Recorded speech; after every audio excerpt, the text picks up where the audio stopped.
What's good, y'all? It's your girl Mariah, and I'm back with another week of Revolt Sports Weekly. And boy, do we have a lot to go over today.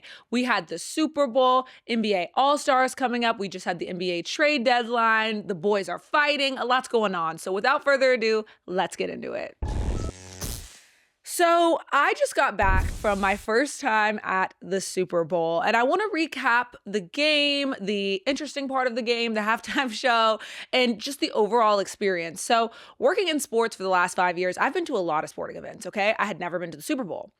And a lot of times it feels like the game seems a lot bigger on TV. I'm not gonna lie. Like sometimes it's like, okay, I could be watching this, at the bar with my friends and have like just as much fun and it'd be just as like much of a moment. The Super Bowl, that was not the case. The Super Bowl feels just as, if not larger, when you're there in real life. I mean, from the Lift Every Voice and Sing to the national anthem, which shout out to Charlie Puth for sprinkling a little bit of seasoning on that national anthem. He ate that, y'all. The whole thing just felt like an event. Like it felt like the biggest sporting event in America. It really did. I mean, the shooting, the what is that? Smoke, the colored stuff into the ceiling and the sky and I love that it was daytime. I love that it was outdoors. Like I love that the weather was pretty nice. Like it was definitely a vibe. Now that I've been positive. The game. I have said on multiple occasions on this show that these are not the teams that anyone expected to be in the Super Bowl. And if you don't like the fact that I'm saying that because I'm a girl in a pink sweater, I've had NFL players on the show. I've had experts tell me, that wasn't really, was I expecting those teams? No, not at all. And going into the Super Bowl, I was like, my care was low. I'm not going to lie. I was most excited about just like going to the Super Bowl and having that moment. And when I got there, I mean, they proved me right. The Seahawks were incredible. And I knew they were going to win the game, as I said last week, because of the way they beat the Rams. I felt like the Rams were a much stronger opponent than anything the Patriots have faced. And they had been talked about as one of the best teams, if not the best team, with the MVP on their roster all season. And so for them to knock them out, it's like, okay, I got to give you your respect for that. And that defense, I mean, when they say defense wins championships, I didn't know they meant I was going to be watching a field goal battle in the Super Bowl. There wasn't a touchdown until the fourth quarter. I mean, that's a little bit insane. I don't care what type of football junkie you are. Nobody wants to see that in the Super Bowl. I'm thinking, look, as an Atlanta sports fan, I was waiting the whole time for the Patriots to like have their 28-3 2017 moment. Like I'm having war flashbacks as I say it. I was waiting the entire time for that and it never came. And then I realized no Tom Brady, no Bill Belichick. The magic, the wand is gone. And this is a team that was absolutely horrible last year, that had a coaching change, that had their quarterback make a huge jump, that was in the MVP conversation. And after seeing him in the Super Bowl, let's keep it a bean and a buck with each other. Y'all, let's be real with each other, okay? He was not the NFL MVP. I know the regular season is what we base this on, but you see in those moments, it's like, okay, this is like a youngin'. Like there is levels to this. And shout out to Sam Darnold. I mean, nobody believed in the guy. If you say you did, you're lying. Like nobody believed in the guy. Nobody expected this. And he was incredible. And he was everything that they needed. And shout out to them. They had their parade. They were flicking everybody off, saying F everybody, whatever. And good for them. Talk your ish. Like this is your moment. However, the game was boring as hell. I was bored. Snooze fest. But we had a shining glimmer of hope right there in the middle at halftime. Bad Bunny, y'all. I spoke on the show about the controversy surrounding his halftime show a few weeks back when we found out that Bad Bunny was going to be performing. And I was shocked at the amount of criticism that he was going to be performing, considering the fact that Bad Bunny is the biggest artist in the world. He is him. He is the biggest artist in the world. People are streaming Bad Bunny like no other. I mean, that is like Drake level, y'all. Like he is the biggest artist in the world. So for people to be so shocked that the biggest artist in the world who just won a Grammy for Album of the Year is performing at the Super Bowl halftime show makes no sense to me. And then people are like, well, it's in Spanish. And I'm thinking to myself, What's that got to do with anything? Because half of these American artists, I don't even know what they're saying either. I mean, name someone having them perform at the halftime show.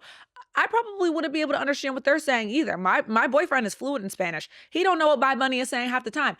Music isn't about that, okay? Music is a universal language. We can all understand it. Hips don't lie in every language. You know what I'm saying? And all of the Easter eggs in that performance, considering the climate of the world right now, I thought that, it was a clapping of hands for the NFL, for Rock Nation, whoever's idea this was.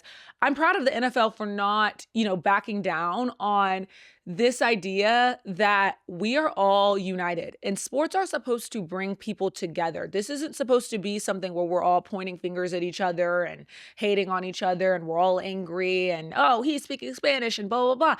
Like, hate is very evil, and the only thing to eliminate that is love. And Bad Bunny went out there and showed that. And my favorite part about it is that he wasn't negative about it. Like, he was positive about it. Like, he didn't make this moment about his haters and the people who were angry and having a second halftime show, which is crazy. I mean, come on, y'all. You're turning off the Super Bowl to watch another halftime. Everybody in the country is watching that game at the same time. If anything, even if you do hate Bad Bunny, do y'all not suffer from FOMO? I mean, everybody in the world talk about something the next day and you the only one who didn't watch it? That is stupid to me, but that's neither here nor there. The halftime show was incredible. And when you're in person and you're watching them put the stage together in 2 seconds and then break it down and then you're back to football, honestly, when the game started again, I was like, just how about we bring Benito back out here and liven the place up? I mean, Jesus Christ, it was in there. But yeah, I mean, that's what happens when you have a Super Bowl with the first touchdowns in the fourth quarter. And Bad Bunny carried. It was incredible, the most watched ever, and he has set the bar to a new level because now I'm expecting a set out of everybody. The question is, who are you expecting next year? My bets are on Justin Bieber. I would like to see Justin Bieber. But hey, let us know in the comments who you want to see perform the Super Bowl halftime show next. Now moving on, okay? Football is over. It's done. We're back to basketball, people, and it's my time to shine. It's my time of the year. And I'm going to get into some of my, como se dice, since we're talking about Bad Bunny, gripes with this NBA season and everything going on right now. But I will say, one thing that never lets us down is the NBA trade deadline. I mean, it is absolute cinema. And the interesting thing about the trade deadline every year is that we have so much conversation around who we expect to be traded. Last week, we're discussing Giannis Antetokounmpo, Ja Morant, people that we've been expecting to get traded for a while now, who've been in the rumor mill for a while now. And what do we get? James Harden moving teams again. I mean, I know his movers are tired of him. Could you imagine just back to back, coast to coast, back to back, east to west? I would be that time change. I know. I just did it. I know it's not easy, James. I mean, Jesus Christ. James has moved on to Cleveland. And here's the thing. Goodbye to Darius Garland. I thought that he was going to be, a future piece for them, but they said, they're going all in now. I feel like whenever you go, you trade youth for an experienced star like a James Harden, it's you saying, I want to win a championship like sooner rather than later. I don't know if you guys are going to be mad at me for this. James Harden isn't a winner to me. And prove me wrong. Prove me wrong, James, because I like the Cleveland Cavaliers. I have nothing against them. I just don't see it happening. I don't. We're in an interesting day where last week I was watching the NBA and I'm watching the biggest game of the night, and it's between the Detroit Pistons and the Charlotte Hornets. The Detroit Pistons going to play the Charlotte Hornets. And the storyline is, can they break their 9-game win streak? Whoa, pause. What am I watching? What alternate universe are we in where the Pistons and the Hornets are good? We're seeing this in all sports where like the youngins are like coming up and like the teams that are like the sexy big name teams that everybody wants to like, oh, are the Lakers going to win the chip? Or what are Golden State going to get Giannis? And then the Detroit Pistons are like, nah, not around here, partner. Not around here. We are going into Charlotte. We're making this the game of the night. And the fact that there was a brawl, I mean, y'all, I was getting sick. I was getting sick and tired of the kumbaya. You be on my podcast, I be on your podcast, shaking hands at half court. It's all love, brother. NBA action. Okay, I like my sports teams to hate each other. That's how I like it. I don't want you to be friends with the guys on the other team. You can be friends in private. I don't want to see you interviewing him for your podcast. I don't. I want to see this. I want to see heart. I want to see fire. Unfortunately, some suspensions were handed down that are going to have an effect on what happens, as we get back from the All-Star break. But I do have to give the Detroit Pistons their flowers because I said on the show that I didn't think that this was real, to be honest. I was not buying it. I was like, after Christmas, I don't think we're going to be talking about the Pistons. And here I am saying they're the best team in the East. Wake up. They're the best team in the East. So I can't believe that the Cleveland Cavaliers are trying to put together a team to beat the Detroit Pistons, but here we are. Now, let's move on to Washington. I said the NBA feels like a Twilight Zone right now, and this is probably the craziest part. So we had Anthony Davis get traded to the Washington Wizards to join Trae Young, and now this all feels like a scheme. This all feels like there was a bigger thing at play here. This was on purpose, wasn't it? Y'all are not slick. The fact that the Washington Wizards, the Washington irrelevant Wizards, the career graveyard for all NBA players for years to come, or so we thought, was able to surround Trae Young with a better team in 25 minutes than the Atlanta Hawks were able to in his entire career, just proves why he wanted to get out of here. I mean, good for you, bruh. Good for you, bruh. Because, I could only imagine if you told me at the beginning of this NBA season that the Washington Wizards were going to be relevant. We were going to even be discussing them after the trade deadline. Absolute cinema by them. Good for them. I'm interested to see where this goes in the future because I believe Anthony Davis isn't even going to play this season, which is, classic AD. I mean, if he can stay healthy, let's bring that story back up again. But it is an interesting trade. I got to give it to him. Now, Giannis is staying in Milwaukee. Milwaukee Bucks, you need to learn a thing or two about forcing a man who doesn't want to be with you to stay in a relationship with you. I mean, nobody's happy.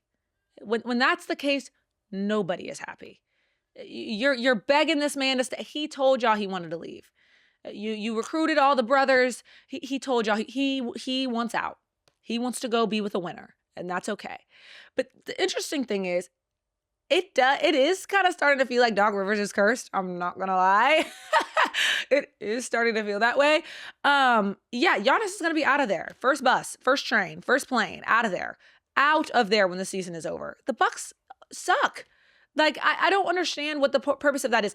I wanted to see Giannis go to a team where he could, actually, make a difference and do something like the Warriors or even like the Knicks or something this is so boring.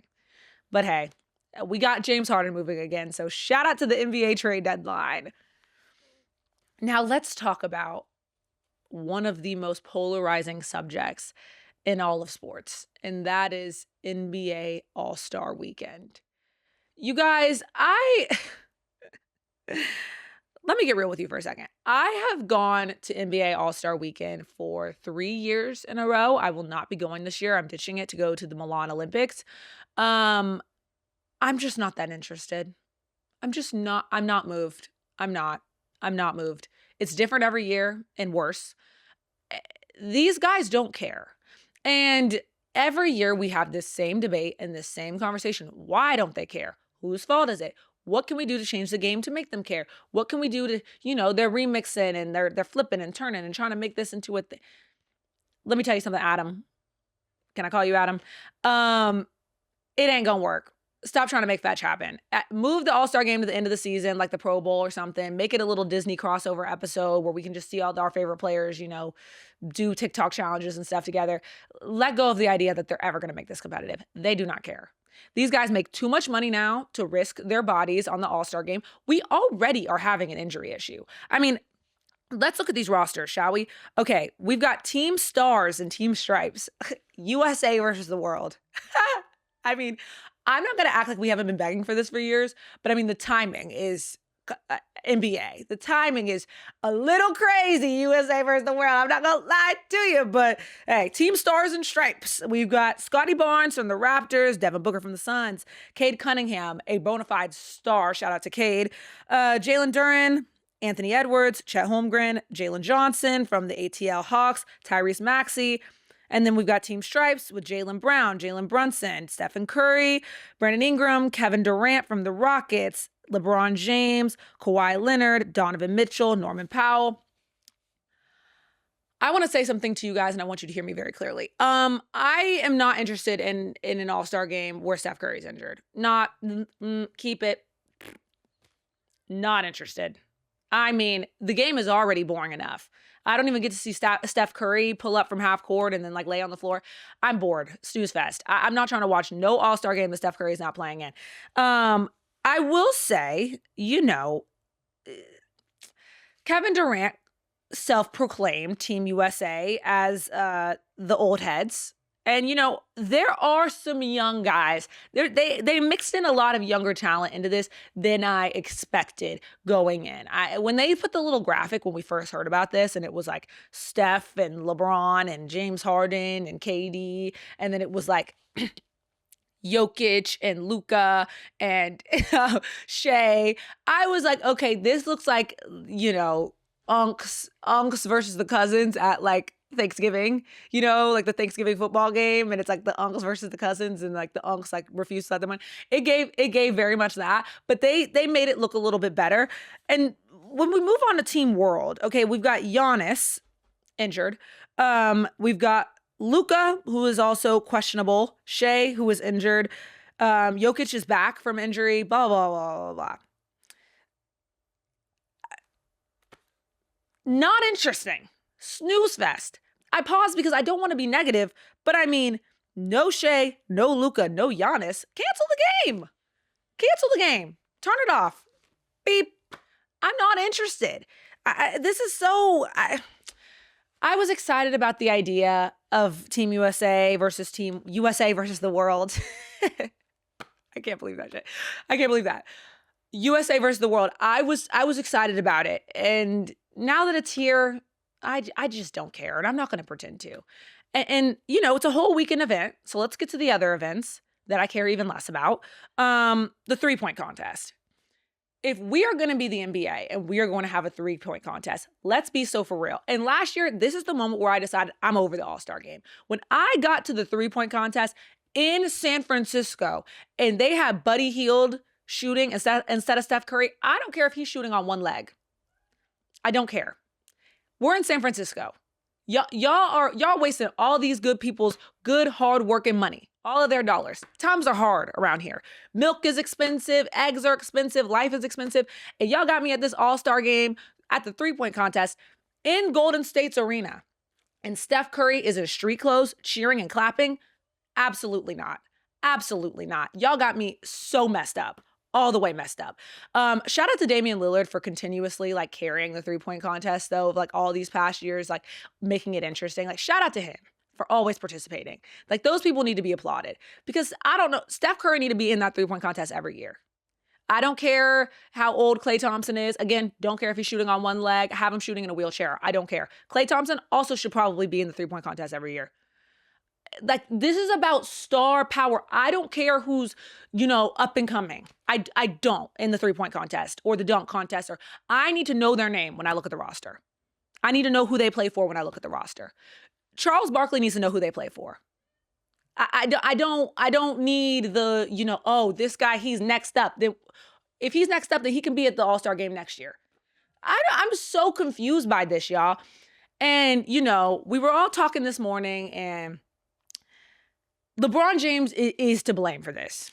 LeBron James is to blame for a lot of this. And I'm a LeBron fan. I was on here, y'all. Go through the archives. I was on here arguing that LeBron is my GOAT. So this is no shade towards LeBron. Love the fam, Shout out LeBron. He's still in the league. He's in his 40s. However, part of the reason why the All-Star game used to be interesting and no longer is because there was always a psycho. Always a psycho. Kobe Bryant. That man, God rest his soul, psycho. Psycho. He's not going on a basketball court and losing worth of nothing for y'all, ever. He don't care. Michael Jordan. The story says that he would go into the locker room and say, the winner makes more money than the loser.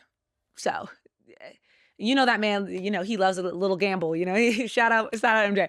But, Like, he would go in the locker room and say, the winner makes more than the loser. And what are you going to do? If you're a first-time All-Star, if you're Victor Wembanyama in the corner with your book, like, and Michael Jordan walks in the locker room and is like, I don't want to lose. What, you going to go out there and not try? Please. Please. And I'm not saying play like it's a playoff game. I'm not saying play like it's a regular season game. I'm not saying play like it's the summer league. But play a little. Don't play in my face. Like, I play defense. Or, you know what? Don't play defense. At least pretend to play defense. Or, Adam, how about we get these guys acting classes and have them fake it? Have them pretend to play defense. Have them, just put your hand up in the air. All agree not to hurt each other and just fake it. They don't even, they be dunking and everybody just stands around and makes a lane. Oh, excuse me, sir, was I in your way? What is this? Like, what is this? And LeBron is to blame for that because he is not a psycho. He's not.